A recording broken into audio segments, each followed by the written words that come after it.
Hey guys, have you ever thought to yourself, you know what? There's a lot of really cool stuff happening in dentistry, and this whole airway sleep thing is probably a good opportunity to do some great learning, change some lives, but I don't know how to get started. Like, I don't even know where to get started.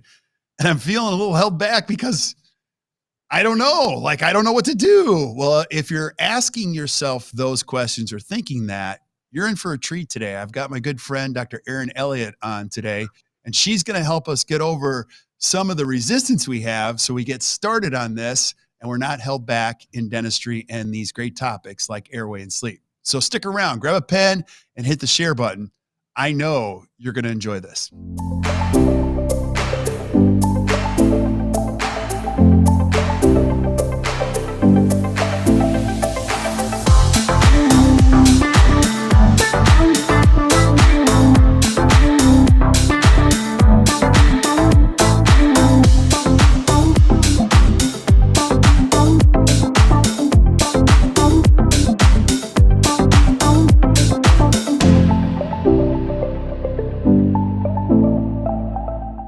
Hey guys, welcome back to the Best Practices Show. My name is Kirk Behrendt and I'm your host today. So I'm so excited you're here. You're going to learn a lot. You're going to see and hear from a great influencer in dentistry. And I've just gotten to know you, Erin, just in the last year or so. And it's awesome. You're going to really love this. So make sure you stick around. Now, if you're just joining us for the first time, because a lot of you joined our community during the COVID conference last year, over 38,000 of you subscribed, and some dental students, even people fresh out of dental school. I want to just do a couple things. Number one, I just want to welcome you to an inviting community where we're just all here to learn. There's no egos. You're going to see, I don't really know a whole lot. And so that's why I ask great friends of mine like Erin to come on and give us the answers to some of the things that we're challenged with. So I just want to welcome you. Number two, I want you to do me a favor. If you're listening on Spotify, do this right now, or iTunes, wherever. Go down and hit the subscribe button, because I want you to keep showing up with us on a regular basis. You're going to see every single week, I'm going to bring you a brand new key influencer in dentistry, and we're going to give you some great thought processes so you can create a better practice and a better life. And I just don't want you to miss out on that. Also, if you haven't joined our Facebook group, make sure you go over there. It's the Best Practices powered by Act Dental. There's over 13,000 of you in there, and it's awesome where the conversation continues, and it's just people helping people. And then lastly, if you haven't joined Act Dental U yet, or if you're just struggling with how do I create a great private practice or just make my practice a little bit better, join us over at actdental.com. There's a ton of resources over there. We've got Act Dental U, and every single Friday, we're going to bring you a great masterclass from a great instructor in dentistry, and you'll love it. And this week, we've got Dr. Nate Lawson. He's going to be talking about advanced concepts in zirconia. I don't even know what he's talking about, but it's awesome. And then you get 30 minutes of great Q&A with great instructors. And Erin, we got to get you on Act Dental U and over there. But I want to introduce my guest. And some of you have known her for a while. And Erin, you and I have gotten to know each other here in the last year or so. And again, like you told your story the last time you were on here, your name just keeps showing up more and more and more. And you're a great teacher, a great influencer, you know, and you've got a very unique perspective. But I always like people to know who they're listening to. So who is Dr. Erin Elliott? And then tell us about this topic today. Why is it so important? Well, my name is Erin Elliott, like you said, but I'm just a regular dentist or regular person up here in North Idaho. And it was about a year ago when we had the shutdown that I was introduced to Act Dental. So it's been awesome, Kirk, to get to know you, but also what you provide. Saying that, I get to see you in person for the first time next week, as you are coming to our hometown of Coeur d'Alene, Idaho, to do a presentation for our Adult Dental Society. So anyways, I'm looking forward to welcoming you. But yeah, I have a regular family dental practice. I have a partner and an associate, 2 teenage boys, and a husband that stays home. And so that's a lot of the reason why I get to do what I do. Never thought I'd be public speaking. Kind of got introduced to it or recruited almost because of this mysterious thing of sleep and sleep apnea implementation can be difficult. And so you go and learn, you get excited about the topic, and then you come back and there's a lot of great instructors and courses out there that give you all the tools, and you come home and it's like, okay, now what? So there are some hurdles. And one thing that really sticks out in my mind, my hygienist has this hanging up just on a sticky note in her operatory. And I took that and took a picture of it, because what it said was complexity is the enemy of implementation. And dentists do one thing really well, is overthinking and making things more difficult than they need to be. So my goal with teaching, and T-Bone, that my teaching partner under the 3D Dentist umbrella is the master of this, is simplifying, simplifying, simplifying. And so that's what we try to do in our course.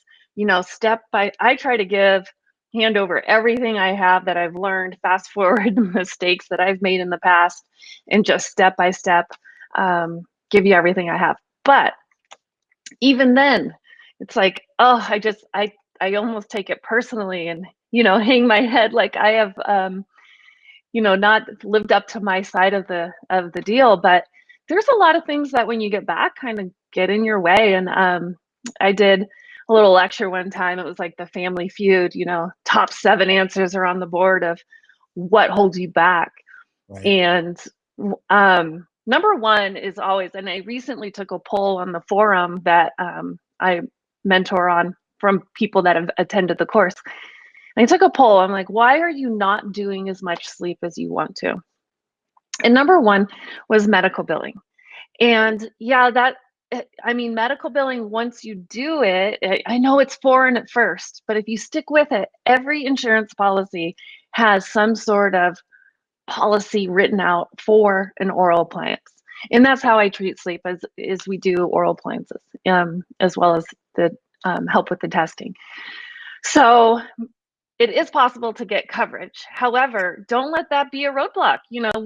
For some reason, it's so weird to me, and I think I might have mentioned this last time, is that we can sell an aligner case or an ortho case for $5,000. Right. And the patient doesn't look at the brackets or the aligners and say, this costs $5,000. They don't even question what our overhead in the process is. They just know what they're going to get at the end of it. Straight teeth, big, nice smile. Right. But when we introduce this oral appliance that could legitimately improve the quality of their life and their marriage and their health, they're like, that thing costs $2,500. I'll never get it. It's a consumer thing, but I also think it's a dentist thing. Like maybe the way we're presenting it, it's like, we're not offering just this appliance. It's everything that comes with it. So right. Even if you just take medical billing out of it, if that's what's holding you back, why are we not able to do it at a cash price? So right. That's right. And the reason you're on the forefront of this, and we present this all the time. This is not going away. This is a very important topic in dentistry. It's life-changing. You change people's lives. And then the thing that I always see is it is the medical billing. And then like, how do I even implement this into this doesn't work. Yes. Now, you and I were talking before we went live. I want you to tell that story. So you were teaching, and you were teaching where you was in Texas, right? Or where were you? Oh, recently? Yeah. Tucson. It was Tucson. I'm sorry, Tucson. And you were down there and you were talking to a young female dentist who was trying to get started. Can you just tell us about that conversation and how it relates today? Like sometimes you do have a lot of things holding you back and you just got to get started. Yeah. So there was some young dentists at this course. It was a group office. There was 4 offices there. And it was interesting to me that they were so excited to learn sleep. That's one thing they never learned in dental school, right? But there's so many forces at play for new dentists and things that are burdening them. And one of them, and I didn't realize this, is they think they're going to get sued with every patient. In fact, to the point where there was an implant that needed to be restored. Pretty easy to do in dentistry and produce, right? Take the impression, send it off to the lab. And they wouldn't restore it because it was an implant that they didn't place and they didn't have an ISQ number on it. They didn't have a written signed letter from the oral surgeon releasing the care, but it had been like a year that this implant was placed, and they wouldn't do it because they were so afraid of getting sued. And I was like, have you seen some of the dentistry where people still have their license? Right. I would, if you take care of the patient and do what's best for them, there are some jerks in this world, but to get to the point where you're sued, legally it's standard of care, it's and it's also, you know, clinical acceptable work. You won't Right. get sued. They have to have an expert witness in order to win. Ask me how I know, because I had to go through the process. There was no basis for the case, and I totally survived. Yeah. So they're definitely afraid of getting sued. And then the other is, you know, the one female shared with me that she feels like she has imposter syndrome, like she's What do you mean not by a that? good dentist. Oh, I didn't fully know it. It's just that, you know, you're comparing yourself. I said, you have to realize, when I got out of dental school in 2003, there was no social media. So I had nothing to compare myself against. I didn't know what was out there for dentists. I didn't, the concept of dentists placing implants was foreign. You know, we were supposed to be crowns and fillings. Anything else beyond that just seemed out of, you know, specialist work. And so now that there's this super GP, and we have all these pressures from, you know, insurance not reimbursing, and we're increasing our procedure base, you do feel like you're behind the ball all the time. And then of course people only post like their most amazing work, and you're right. like, man, I am a crappy dentist. When really you're getting patients out of pain, you're restoring their smile, their function, you're doing everything well. You always feel like a failure. So I'm like, you just got to get out there and just, confidence is really what it came down to. But Yeah. also, one thing you never learn, and T-Bone's big on this too, is just patient communication and finding where the patient's pain points are. And I think that's a huge thing in sleep too, because one of the hurdles is the patient. We're dealing with humans. And Right. if you even mention sleep apnea, all of a sudden there's just this huge defensive wall.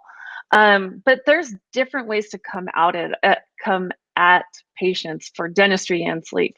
And learning that, it's subtle. It's hard to learn unless you practice. But that will take you huge places in dentistry as well. You know, you think about the dentists that graduated dental school last in their class, and they're more successful than the ones that graduated first. And it's because they know how to talk to people.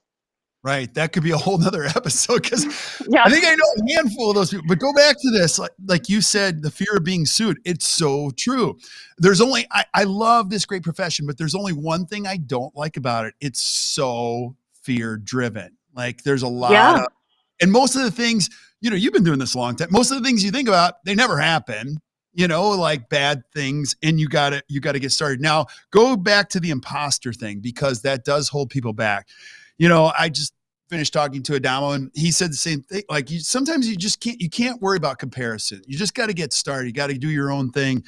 And looking at Instagram is not the greatest thing ever. And also your self-worth by what other people say can't be a thing. This is a real deal for dentists to If, get started. if we all just got over, if we just weren't offended, I think that would solve a lot of issues in this world Right. beyond dentistry. But I love looking at those things, and I totally respect the work. My practice isn't Michael Apis.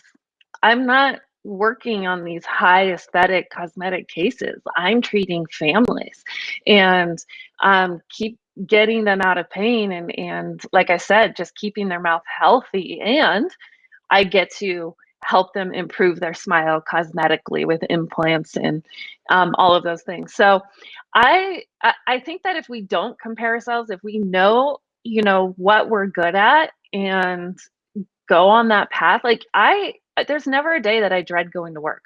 I love Right. the interaction we have with patients. But you're not, I mean, obviously we get upset patients too, but because people are just crankier nowadays. But if you could just learn to do the best for them and what they want, meaning that you learn how to communicate with them, that'll take you so far. And just know that you're good. Like the fear of getting sued is I don't even think about it.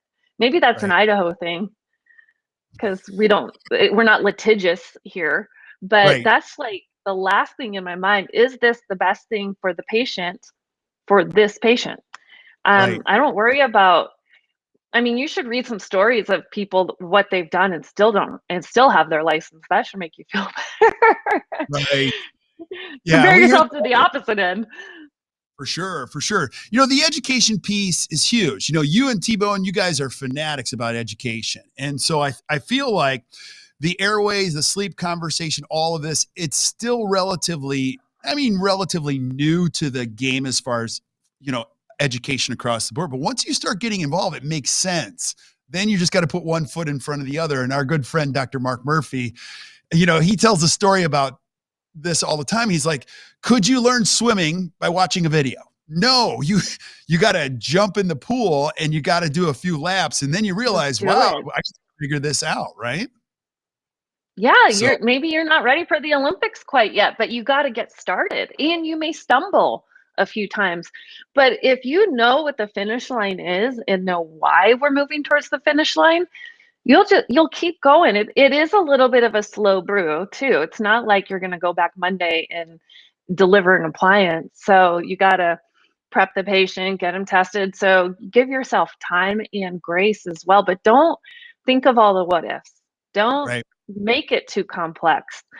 Just make it easy for patients to get started, easy for your team to start talking to patients about it at the very least, and it'll come together. You just have to, I tell a story of, you know, me doing triathlons and starting with why. You're going to learn how to do something and what to do, but if you don't have your why, it's going to be easy to throw up your hands and say, I this doesn't work. Yeah, absolutely. Now speak to this too, because again, this is a hot topic. It's very exciting once you get into it, but you can't do everything. You can't be placing implants, working on sleep, doing digital, like that's a lot. And you have what's called a sleep champion. So you've compartmentalized this in a little bit where you're not doing everything. You bring people with you. Even when you do training and you go on the road, you bring your sleep champ who's a team member, right, in your Mm-hmm. office. Yep. And you're focused. And let me ask you this. I mean, when it comes to your core, you know, focus in your practice, are you doing a lot of things? Are you focused on this? Like, how would you describe what you're doing in your practice when it comes to focus? Now, where we've evolved to, remember, I've been doing this 18 years, and if I could talk to my younger self, it would be have more confidence with the patient as well as and the team, and in myself, but Right. also to do more CE. I I was slow on that. I had little kids. My husband didn't understand that dentistry you have to continue to learn. You don't learn everything in dental school. And so I would just take what was free and convenient and local, but not really getting out there and learning more. And now, if I got out, it would just be like, oh my gosh, I got to do this, I got to do this, I got to do this. But give yourself time, learn efficiencies and communication first. And Right. then there's all these other things you can add. So it doesn't happen to have to happen all at once. But one thing that we've evolved into is this champion mentality. I've always been a very good delegator, and I know for a lot of dentists that might not be easy. We tend to micromanage or think it's, you know, we're responsible for everything and we have to do all the educating. So I showed an example of my schedule yesterday with a 2 doctor schedule, 5 hygienists, and I have 2 columns of general dentistry and 1 column of sleep. But I have a champion for everything, meaning a sleep champion, an ortho champion, an implant champion, even a social media. I was like, I come up with an idea. I'm like, here, millennialize this. In hashtag we were talking about earlier. Right. My partner, he loves to do more of like the full mouth rehabs. I don't love doing veneers. I do the ortho. So we each kind of, even then, we kind of have our specialties. So I'm focused on ortho, sleep, and implants now, and of course, general dentistry. So, but we relied heavily on our team members. We did Yeah. a cosmetic case with our CEREC. My assistant did almost all of the lab work, all of it, while I was doing other dentistry. So it's just, it was a beautiful thing yesterday to sit back and say, wow, like this, it's just beautiful to watch the dance and the teamwork. And even going to do exams, the hygienists have already done most of the work. All I have to do is of talking to patients and teeing it up, that I don't have to spend 10 minutes in an exam, you Right. know? And we Yeah. connect with our patients on a personal level where they're our family and our friends, not just patients. And so that's kind of what we have. But again, it didn't happen overnight. So you got to give yourself some grace. Yeah. I love the whole champion concept too, because when everybody owns it, nobody owns it. So you have somebody Mm-hmm. responsible for even doing the communication around the sleep dentistry, like leading the charge so that you can keep your focus in the zone of where you need to be on a daily basis. That is Well, awesome. a CEO, right? I've never been a CEO, well, kind of a mini one or a mini Right. business, but it's really the leads that come and report to them, right? Right. They're not checking on the day-to-day activity at this level. They have people that report to them. And so that's kind of the structure that we've created, because you can't do it all. And if you try to do it all, you're constantly going to feel like a failure. And then you're like not winning at the office, and then you're not feeling like you're winning at home, and that work-life balance is unattainable, and it's stress. And that's what I feel a lot of nowadays, is just stress, because we are business owners, we're providers, we're bosses, and then we have to be a wife and a friend and a daughter, and there's a lot Sure. of hats we wear. And I just think that I think we put too much pressure on ourselves and don't Yeah. delegate enough. I could not agree more. We're going to have you back and you're going to do a delegation, like secrets of delegation. But go back. I want you to go back to this. So when you said you did the Family Feud, things that hold you back, you said there were a bunch of, so we talked about a couple of them. You said, fear of getting sued, the imposter. So what other things came up? So medical billing, and then the patient was one of them, because you're going to want it sometimes more than the patient, because there is a lot of denial. And so guess what? You plant the seed and you move on. There are so many people that need our help that if this one's resistant, that's not the place to start. You're just going to feel defeated. Like, and it is a male thing. I'm sorry, Kirk, but it's like the guys are like, I don't snore. I don't snore. So I even give like patient communication on how to kind of get them to see that they might have a problem. But there's a lot of people that know they need help, they just don't know where to turn. So, and then the other thing is they talk about, well, it's medicine. That dentists shouldn't be involved in that. I think we can get over that one pretty quickly, because who better than dentists? But working with physicians is different. Working in that medical realm is different than dentistry. And Right. if you have the documentation and you communicate with the doctors, they'll start referring to you. But we never tell people to start there, because don't start expecting physician referrals if you don't even know what to do with the patient when you get them.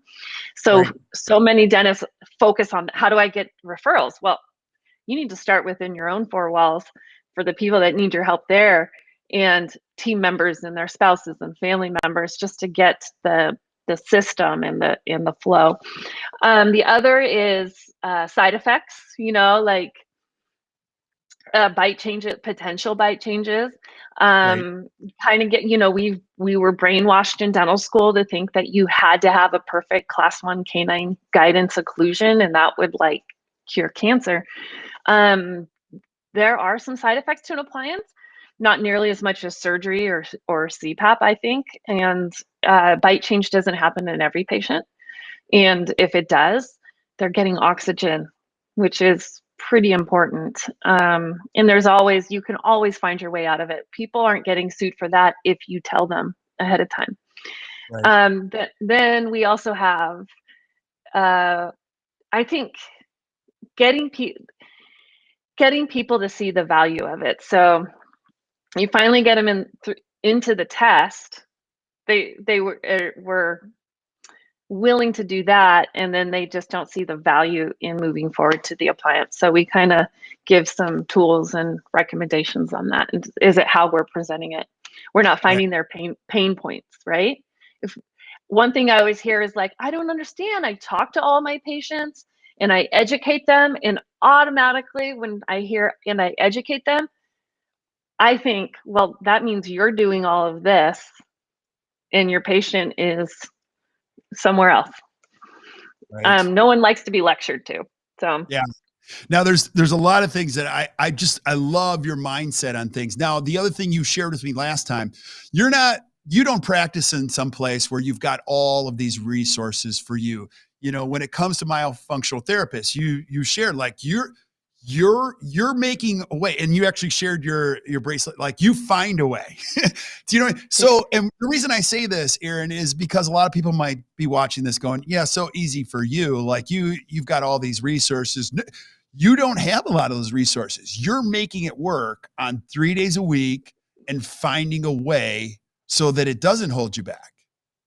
Type of correct. And some of that is, is the delegation. So I'm still involved in sleep, but I'm not like in charge. I have someone that makes sure all those little details for each patient get check marked so that we can get paid by medical insurance. Like I said, if there's documentation, you'll get paid. I just think too, and one of the other obstacles that this is probably my biggest problem is no time. So you get back, you're excited, but then doing buccal pits takes precedence, and you never get the whole team involved, excited. That's a hiccup, is the whole team, or turnover. So not the whole team even knows what sleep apnea is. So they're not bringing it up or talking about it. Right. But then mine's no time. I'm working 3 days a week. So it's busy.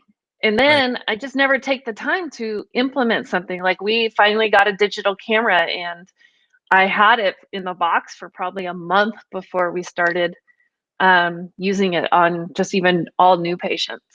Right. Why am I doing that? That's easy. We're already taking x-rays. Like we just setting aside the time, and even maybe taking away production time is what it'll take to make it happen. So one thing T-Bone says is to schedule an afternoon off, which is, I know, is a big step, a big ask. Schedule time off the week after a CE course like this. Totally. Oh, pre-schedule it so that when you get back, you're going back over everything you learned. If you don't bring team to the course, and which you should, but it's really the team that gets things going, and I think we don't utilize them enough. So that's a whole handful of things that mistakes we make. Yeah, again, you're giving us ideas for additional episodes. Like I'd love to see, everyone's trying to figure out, how do I create the 30-hour day, and how do you get all this in? But I agree with what T-Bone says. I mean, you have to land the airplane and work on it on the ground. And I have found that our best implementers in CE, they go to CE, and within 72 hours, they're having some appointment to review the information, whether it be with their team or their specialists or their lab, whatever, so that they can retain that learning. I love it. I love it. So, and go back to the time thing. So, only working 3 days a week, you're meeting with your team on a regular basis. Like, do you have regular team meetings on a weekly basis? And do you have huddles every day? Like, how do you do it? So yeah, we have huddles every morning, and then we have a Wednesday staff meeting every week at lunch. Sometimes it's the same old thing, like we need to make sure we have narratives on our crowns, and we need intraoral pictures. It's how are we going to make sterilization better? That's the eternal battle of teams, I'm sure. But those help. But if it's a bigger thing to implement, then in the past, I was too afraid to ask, like, oh, they're already doing so much. There's going to be resistance. I'll just do this myself. Well, now the whole team, because we're not afraid of kind of cutting loose people that hold us down or drag drag us behind. We just keep searching for the right people, and we have such a good team in place that it's more of a, okay, how are we going to make this happen? Where I'm not afraid to ask them to do new things because they're willing. And I think that kind of held me back, is just not enough confidence or feeling bad about asking them to do something new. And that's my own problem, right? Right. Turns Right. out they were more than willing. Yeah. And you're not always looking for consensus, because you've got to keep stepping confidently in the direction that you want to go. Yep. You took a lot of risk to be a dentist. It was a huge Yeah. investment, and I think one of the greatest things you can do is say, this is my practice. Like you got a group of people with you, but you're making the decisions. That's what a leader does. And gets There's a everybody balance there, right? Where you right. don't want to be the jerk, but you are the boss. Right. But the team is also becomes kind of like your family. Right. And I think we have such a good balance of, we would go to the depths of this earth for each other, yet they know that I ultimately make the decisions and they respect me that way. Right. But what I was a younger lead at the front desk. And this is a silly story, but I went to a baby shower, and she was in charge of the baby shower. She hosted. And she was doing those games, and she goes, "What do you think, guys?" And she's looking at 20 of us women. She goes, "What do you think? Should we play the game this way, and then you do it this way?" And so I kind of took her aside and I said, people like to be led. Like, we don't want to make any decisions. You just tell us what to do for this game and we'll do it. So don't be Right. afraid to step up. Like, this is your party. We assume you'll tell us what to do, and we're okay with that. So after that, like, I think she did find this whole new confidence of leading people. And it's not, I said, no one's going to think you're a jerk. Right. No one thinks you're going to think you're a bitch. It's okay to say what you need. Of course, you don't have to be a jerk while you do it. So I talked to you earlier about having your phone nearby. Got And it. one thing that we always like to be is nice, right? As dentists to our patients, as humans in this world, but also to our team. We want to be looked at as nice and not a bitch. In fact, there was a study done about Heidi and Harold. Have you heard this? No, tell me. So Heidi and Harold, so they did this at a business school where they had a resume that was exactly the same, and all they did was switch the names to a female name and a male name. And what everyone said is that, I think I want to work for Harold because he sounds like a strong leader and he gets things done and da da da da da. Well, why don't you want to work for Heidi? Well, she seems kind of like a bitch or whatever. So we as women, I think, sometimes hold back on that end because we don't want to be looked at as we're bitchy. Right. And you don't have to be in order to lead. But what I want you to do is look up the etymology, the origin of, so Google origin of the word nice. Origin. No, I'm compromised. Yeah. Of the word, I'm typing it in right now. Nice. Okay, so I'm going to Google that. Origin of the word nice. Okay, which is Latin. Not know. Am I reading this right? Ignorant. Nice. Stupid. Am I reading that right? Like, You are. No, you're reading that right. It's so there's a graphic. I'm actually following the graphic here. But Stupid Middle English and ignorant.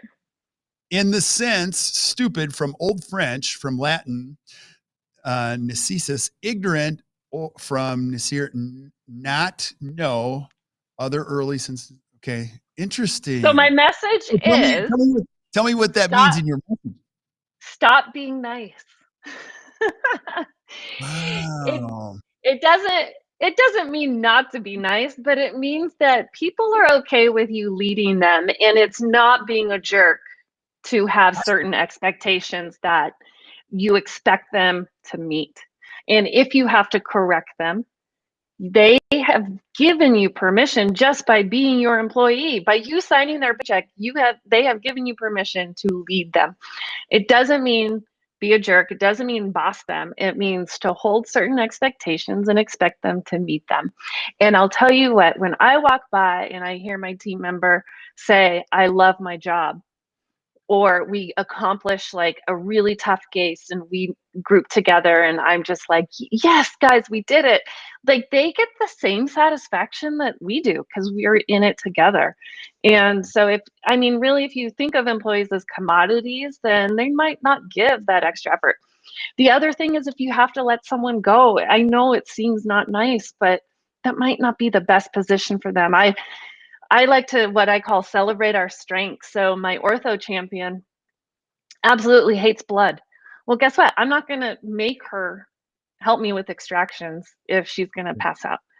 And so, but she's very, very good at lab work and ortho and all these other things that I'm going to celebrate her strengths and not just, look at the negative. So I know I threw a lot of stuff out there, but I love kind of the a combination of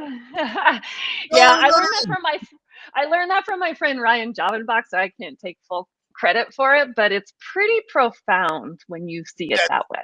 Hugely profound. And actually you're reframing for me today, because I had a coach years ago say this: don't try to be nice, be clear instead of being nice. Because what I was doing, and he told me this, you're trading one for the other. You're trying to be so nice that you're really confusing people. Because I would say, it's no problem, when it was a huge problem. And people are like, well, he doesn't care when that happens. Mm-hmm. When I'm like, so stressed out. Or what about if so-and-so gets away with it because she's too afraid to be, the boss, or hold her to what is expected. If so-and-so gets away with it, then, well, I don't have to work as hard as I am. Or if I have had to be not mean, but hold people to just basic expectations. And I'll tell you, I got respect from the rest of the team because of it. Right. Yeah. So I might make one person a little upset at me, but if they really looked in the mirror and reflected, oh yeah, maybe I shouldn't have parked in patient parking when, I knew I shouldn't. Well, and you played sports in college. I mean, I think you said you were soccer, but like your favorite coaches, the best teams you ever played on, their goal wasn't, okay, let's all get along here. No, there's no score. We don't play with scores here. Everyone gets a medal. You're like, oh, different team. I need to get on a different team. Like it is in the world of people do good things. There's accountability. There's clarity. And even when you go to a restaurant, Erin, what you're saying is so true. Like the person that was organizing that party, I love a confident waiter or server. Mm-hmm. Oh, you've never been before? I know exactly what to get you. Do you like fish? Yes. Do you like white wine? I love that. I have the perfect combination. I love it when a waiter or waitress, love that. They guide you through the experience. And I also love it with a great healthcare provider saying, here's what we're going to do. And you can tell by the look in their eyes, they're really trying to help you. And they want you to be better. They want you to have a great experience here. That's powerful. And that's a big learning thing. And once you get that in dentistry, that's where you see your best hygienists come alive, your best chairs, your best champions in anything. I love it when a young dentist says more and more about what she wants and she gets clear and you can see she makes it happen. It's cool stuff. Yeah. And I will tell you, I'm not the master. I'm not perfect. I'm not the best. And it's something, I've been at it 18 years, so I've had to learn to find my voice. But I think a young dentist, if they look at a patient and they say, well, we could do a crown or we could do a big buildup, like me telling a patient they needed a crown was like the biggest thing in the world. Part of it is because $100 back then was a huge deal. And so it's almost like I cared more about that than the patient. And now it's like, you need a crown. Right. I don't ask the patient's permission. By them sitting in the chair and opening their mouth, they're already kind of telling you that you're the expert. And so it's like now with pictures and all those things, you can co-diagnose with the patient so that you can lead them along. But, I just say this tooth needs a crown. I don't even give them the other options. And I think there was so much of that hesitancy and unsureness in myself that it created confusion for patients. Like when I leave, they're like, what am I supposed to do? I don't know. You tell me. Yeah. Right. Yeah. It's just a little bleeding. We're going to watch it. Watch it do what? Flips, all Yeah. that. You've heard all these. But Erin, this is so powerful because again, I know you as an instructor, you get so much joy from watching anyone pursue their dreams. They come up to you at a course later on, they go, I'm actually doing this now. I'm so happy. But you can see them making the steps. What else holds people back in dentistry from your perspective, either in dentistry or the whole sleep concept? Anything else that comes to mind? I think we're easily defeated. And I shared this last time that when a problem comes our way, and I shared this, is I'm like, okay, what can we do to pivot or to solve this problem? We're constantly getting inundated with issues. And I'm just like, okay, let's use this as a solution. And I just don't have it in my ability to really truly give up.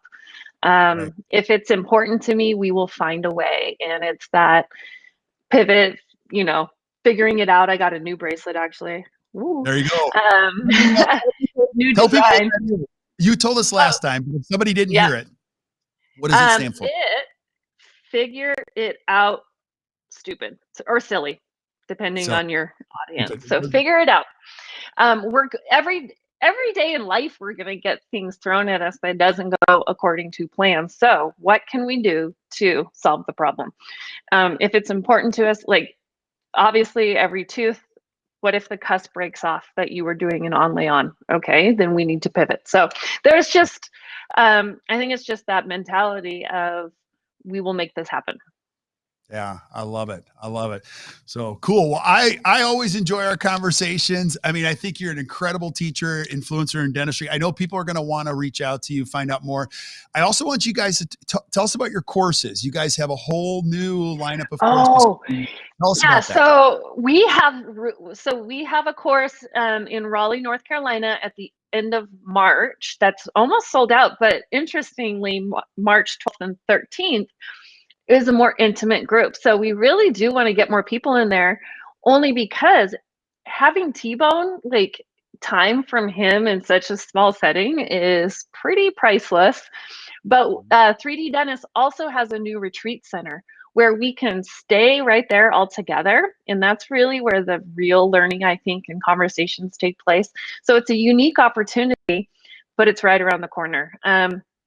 I hope people are feeling more safe to travel. I have felt safe, but March 12th and 13th, and being a more intimate group, we can keep social distancing and all of that in place.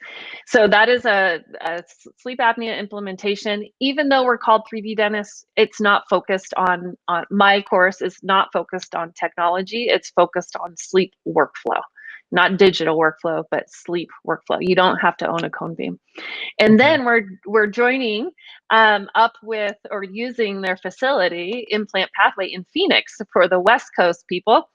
At the end of March 27th and 28th, we'll be out in Phoenix. So that's not a huge ask for me to have to go down there and teach. I love it. So for the benefit of people that are listening on iTunes, how do I find out about this, Erin? Where do I go? Great question. So 3d-dentist.com, and I'm the S1 Sleep 1 course. And then, so 3d-dentists.com courses. And then my email, you have shown up on the screen, but my email to those listening is erinelliottdds@gmail.com. The most important thing is you need to remember there's 2 L's and 2 T's and 2 D's. So erinelliottdds@gmail.com. Yeah, and I screw that up every time. I am so sorry. You always, it's like as soon as I put it up there, you're like, it's 2 T's. And I'm like, I'm so sorry. I know. I sound so defensive, but I kind of am. No, you need to be. You need to be. It's my married name. So I'm just like, I just am always like, it's 2 T's. So Yeah, no, it's all good. So, Erin, you're the best. I appreciate you being on here. I'm so excited, and I think people are starting to go back into the world where they're doing. You guys have over 100 people next week in one place. Like that's crazy. And maybe things are different out by you, but I am excited. they are. Yeah, I'm excited that They're in-person much different. is coming back. I know you guys have, you're doing a great thing out there. So I'm excited. So make sure you guys check it out. If you're listening, I'm going to encourage you to check out Erin's website. Keep following her. She's got some great stuff. If you've ever seen her speak, I know Datola threw you into the fire and made you a speaker, but you ran with it. So keep up the good work. I mean, you're doing a great thing for dentistry. Well, and I know this was a hodgepodge today, but hopefully you gained something out of it. If anything at all, just know that you know what you're doing. You won't get sued. Take care of people. You'll find satisfaction in your job. Oh, I learned a ton. And this one is I'm going to stop trying to be too nice. I'll give you a report on how that's going here pretty soon. All right. I'll see you next week. Yeah, it's going to be fun. It'll be fun. Yeah. So stick around while we say goodbye to everybody else. But if you guys enjoyed today, which I know you did, just do us a favor, hit the share button. Keep sending us suggestions for things that you guys want to see from Erin and other great opinion leaders in dentistry. We'll line them all up. And until we see you guys next time, keep watching the Best Practices Show. You guys enjoy the rest of your day.